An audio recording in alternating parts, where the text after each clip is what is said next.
Confira os destaques do Agenda Judiciária desta semana. Justiça itinerante vai até a cidade de Aragoiânia. Juizado do torcedor volta aos trabalhos durante jogos de futebol. Conheça o Departamento de Telecomunicação do Tribunal de Justiça do Estado de Goiás. Em nossos estúdios, vamos receber o juiz Adegmar José Ferreira. Ele vai falar sobre regimes prisionais no Brasil. Isso e muito mais é o que você acompanha a partir de agora, na sua revista eletrônica semanal da Justiça Goiana.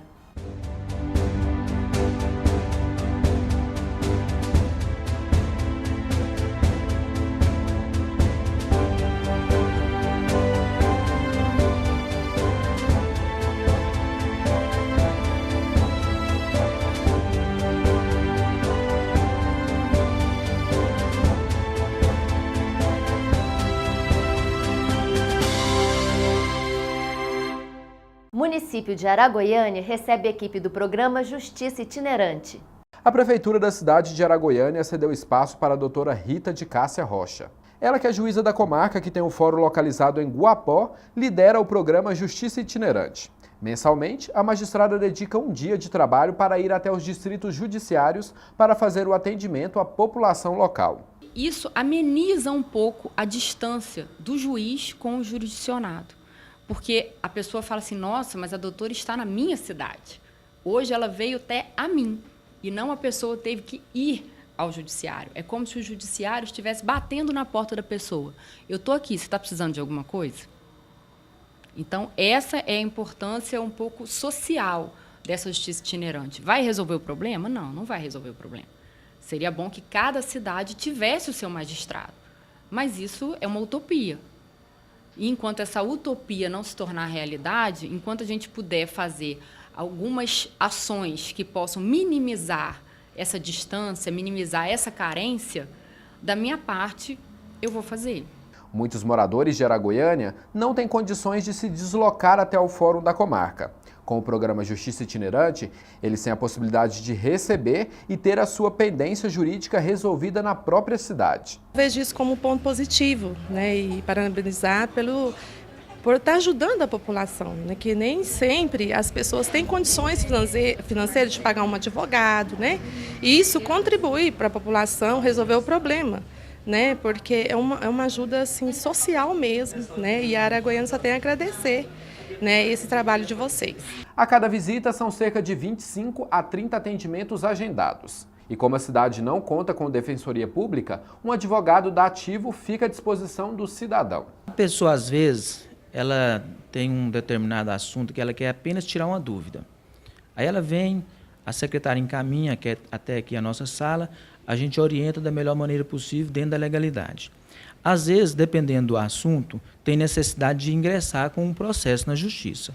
Aí a gente orienta a documentação necessária. Se a pessoa não tem condição de pagar um advogado, a juíza já nomeia de imediato um defensor da Ativo, que irá dar toda a assistência gratuita para essa pessoa. Para que o Justiça Itinerante fosse viabilizado, a juíza, por iniciativa própria, realizou uma parceria com o Ministério Público e o Poder Executivo local. Essa iniciativa é absolutamente louvável. O Ministério Público, pela Promotoria de Justiça de Guapó, apoia essa iniciativa da juíza de direito, doutora Rita, de trazer o fórum para os municípios integrantes da comarca. Desse modo, há a possibilidade de atendimento mais imediato da população. Por isso, o Ministério Público também se faz presente junto com o Poder Judiciário hoje aqui em Aragoiânia. Justiça itinerante aqui foi muito importante. A população está sendo atendida, tem dezenas de pessoas, centenas sendo atendidas ao longo do tempo e vai solucionar o nosso problema aqui, porque, segundo o presidente, não vai ser viável trazer para cá a comarca no momento. Mas a iniciativa dela, a gente agradece a doutora Rita, o doutor Marcelo, pelo atendimento no nosso município. Saiba agora como é o trabalho de telecomunicação do Tribunal de Justiça do Estado de Goiás. Em uma sala pequena, mas com espaço suficiente para abrigar 10 telefonistas, está o Departamento de Telecomunicações do Tribunal de Justiça do Estado de Goiás, que atende ligações de todo o estado. A agenda de papel foi substituída pelo sistema Consint, um software desenvolvido pelo analista de sistemas Michel Alves. A ferramenta tem mais de 1.500 cadastros para facilitar o atendimento dos jurisdicionados. Agilidade principalmente, né? Que agora eles conseguem acessar a informação rapidamente com o sistema que é integrado com o telejudiciário. O telejudiciário está constantemente fazendo a alimentação do sistema. Eles conseguem ter essas informações o mais atualizado possível, na medida do possível, para o telejudiciário. E a agilidade nem se compara com o que eles faziam antes. A pessoa fica menos tempo no telefone e, com certeza, sai mais satisfeita com o serviço que o judiciário está prestando. Quem liga de fora do judiciário para o número geral 32 16 2000 recebe informações sobre números ou endereços da comarca desejada. E se as ligações forem internas, são transferidas para os ramais. O departamento recebe mais de 2.000 ligações por dia. Giovanni é técnico em telecomunicação e conhece bem o departamento. Ele lembra que antes a demora era o principal inimigo das telefonistas. E com o novo e moderno sistema, isso não é mais problema. Facilitou na praticidade, na agilidade da consulta e principalmente na confiabilidade da informação. Daqui a pouco vamos falar sobre regimes prisionais. O Agenda Judiciária volta em instantes.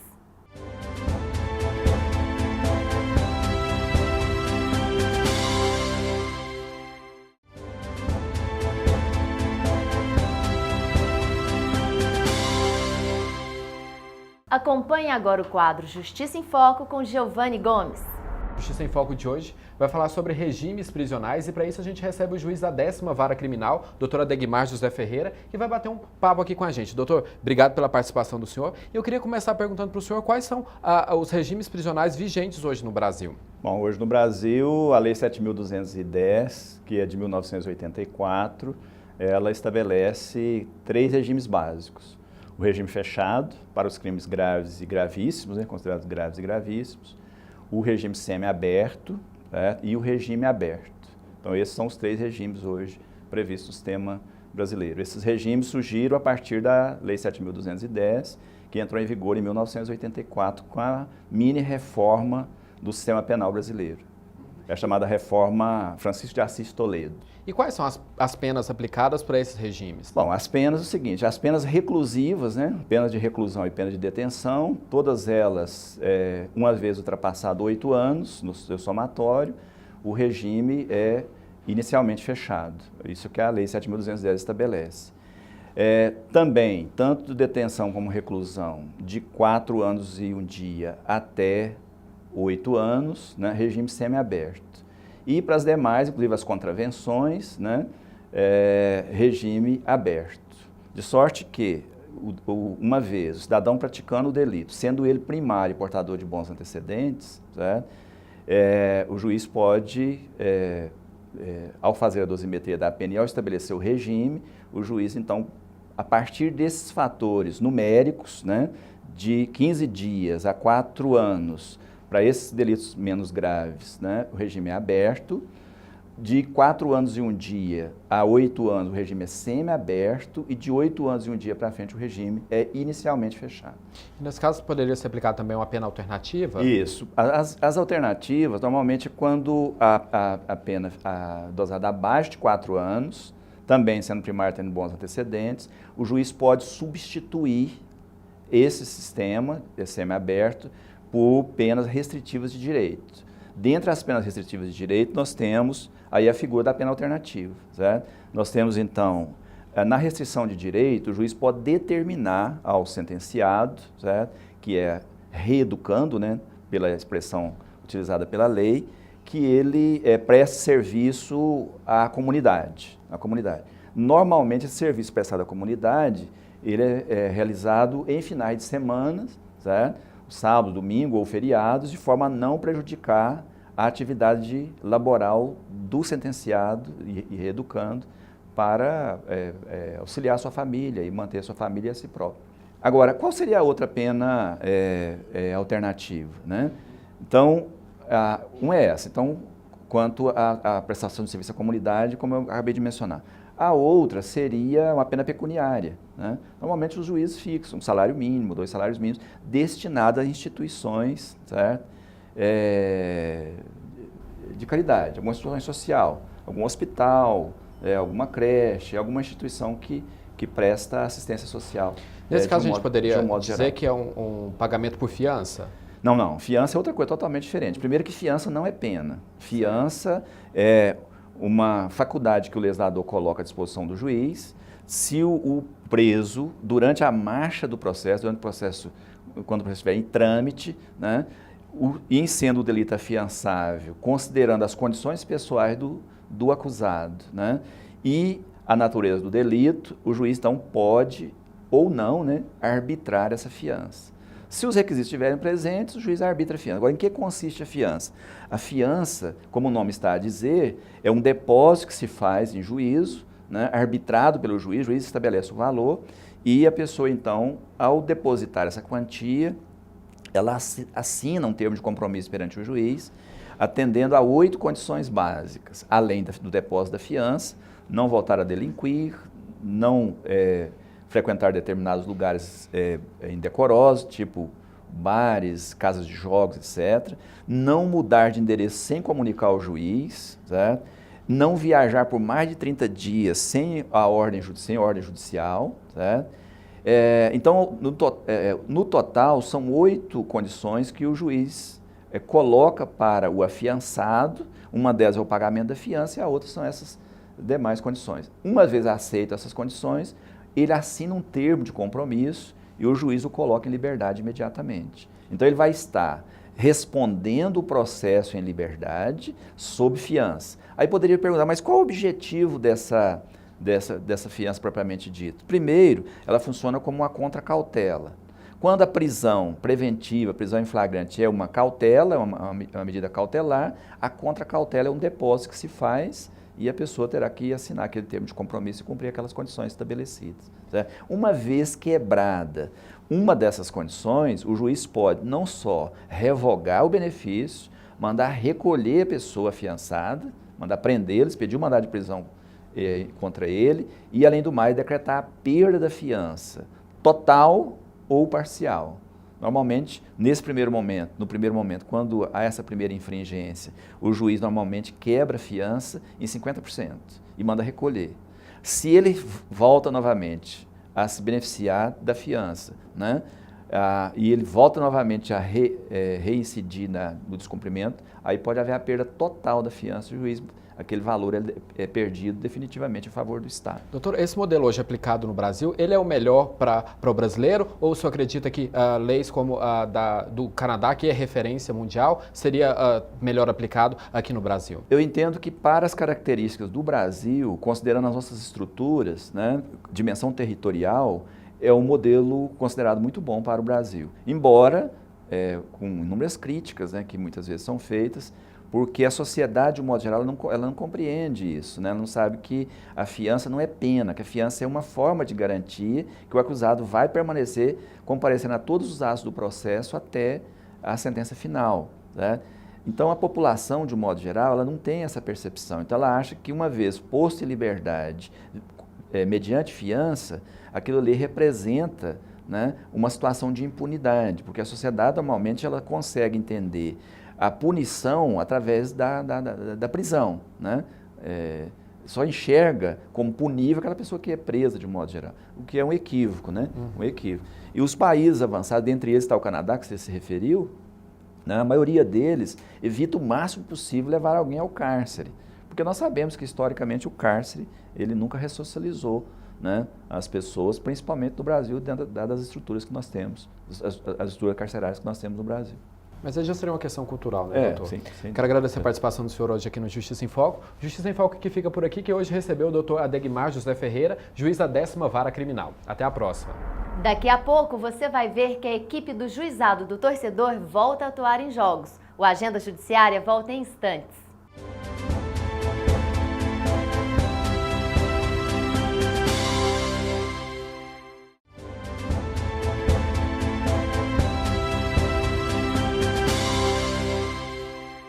Após o término da Copa do Mundo, juízes de direito voltam a trabalhar dentro dos estádios. Confira. Funcionando provisoriamente dentro do estádio Serra Dourada, o Juizado do Torcedor continua os trabalhos durante os jogos. O objetivo é realizar um plantão judiciário para que qualquer ocorrência que ocorra durante esses eventos sejam encaminhadas diretamente para o juiz. O mais importante que a gente tem procurado fazer é esse trabalho preventivo, de informar os torcedores que ali no Serra Dourada ele está todo monitorado, existe um monitoramento eletrônico que capta imagem por imagem, pessoa por pessoa. Então, quando o torcedor ele comete algum ilícito, a PM já consegue verificar aonde está sendo cometido o ilícito, capturar aquela pessoa que está cometendo um ilícito e trazer para que a gente já faça a audiência de transação penal e a pessoa já saia dali com sua pena estipulada. Atualmente, 6 juízes substitutos respondem pelo juizado. Assim que a Polícia Militar registra a infração, o cidadão já é encaminhado ao juiz, que dá a sentença no mesmo dia. Os casos mais comuns têm sido uso e tráfico de droga, além de briga entre torcedores. Durante os jogos também são apreendidos diversos materiais proibidos dentro do estádio. Toda a torcida é monitorada por meio de câmeras de circuito interno. Ouvidoria do Tribunal de Justiça passa a integrar projetos do Judiciário Goiano. A Ouvidoria do Tribunal de Justiça do Estado de Goiás, desde a implantação em 2008, tem passado por diversas mudanças. O projeto Ouvidoria Itinerante conta hoje com parceria junto com a Corregedoria Geral da Justiça nos projetos Audiências Públicas e Justiça Ativa. Projeto da Presidência desenvolvido pela Diretoria Administrativa, sendo ampliada sua participação nos projetos Acelerar, mutirões previdenciários que possuem intenso cronograma de atuação em todo o estado de Goiás. A ouvidoria ela busca agora um contato maior com a população. Desenvolvemos um projeto da ouvidoria itinerante que tenta a maior aproximação com a população. Então, com maior esclarecimento do que é a ouvidoria, do papel da ouvidoria, as reclamações elas tendem a aumentar. Entretanto, é importante ressaltar que as reclamações têm diminuído no sentido de que a ouvidoria tem atacado o foco do problema e não particularizado as demandas. Então, quando a ouvidoria ela é acionada, ela resolve o problema em particular, certeza. Entretanto, nós vamos fazer uma análise desses dados e vamos compilar esses dados e encaminhar para a área competente para que ela, então, faça uma melhoria na gestão de trabalho, no processo de trabalho. E assim a gente vai evitar que essas reclamações sejam recorrentes sobre o mesmo assunto. Durante o ano de 2013 foram realizados mais de 5.000 atendimentos. Este ano, o desembargador Orloff Neves Rocha tornou-se ouvidor geral. No primeiro semestre, foram cadastradas 2.632 manifestações. Grande parte delas foram encaminhadas para o departamento responsável e, assim, gerou um retorno ao cidadão. As ouvidorias se espalharam pelo mundo afora, sempre com esse escopo maior: informar o cidadão as coisas, não só públicas, como também privadas. No nosso caso, a ouvidoria do Poder Judiciário do Estado de Goiás não discrepa desse objetivo primordial do Instituto, porquanto tem como objetivo maior servir de canal de comunicação entre o cidadão e o Poder Judiciário, sempre prestando informação de interesse do cidadão e na busca de aperfeiçoar os trabalhos judiciais. Conheça agora algumas palavras comuns do Judiciário. Acompanhe o quadro Juridiquês.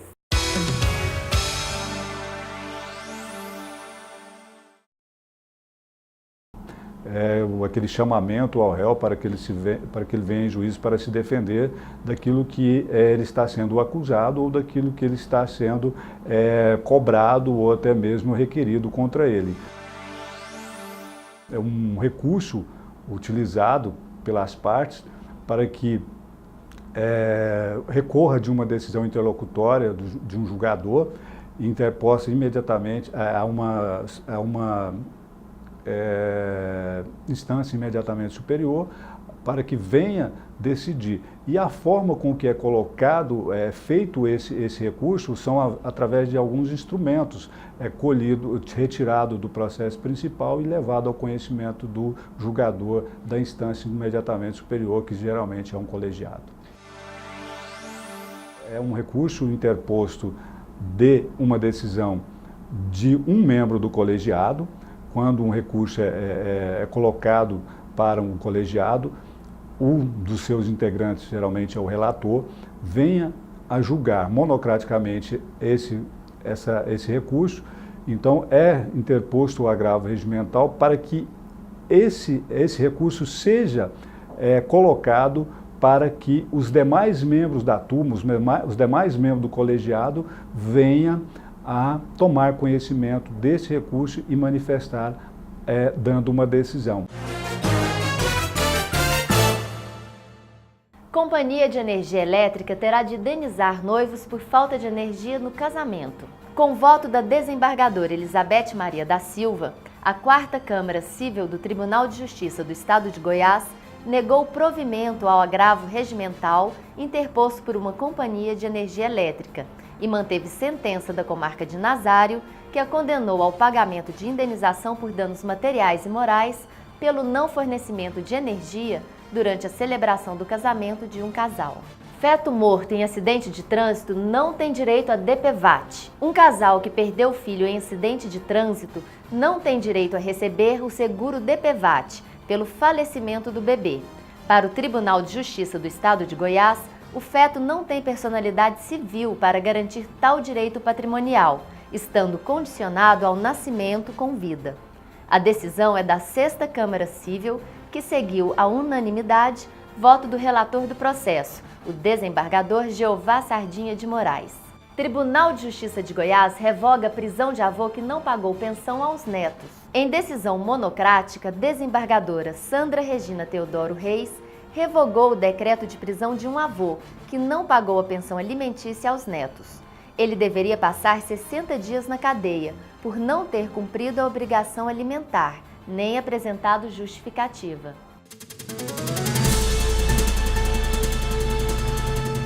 Fique de olho no que vai acontecer nos próximos dias no Judiciário Goiano.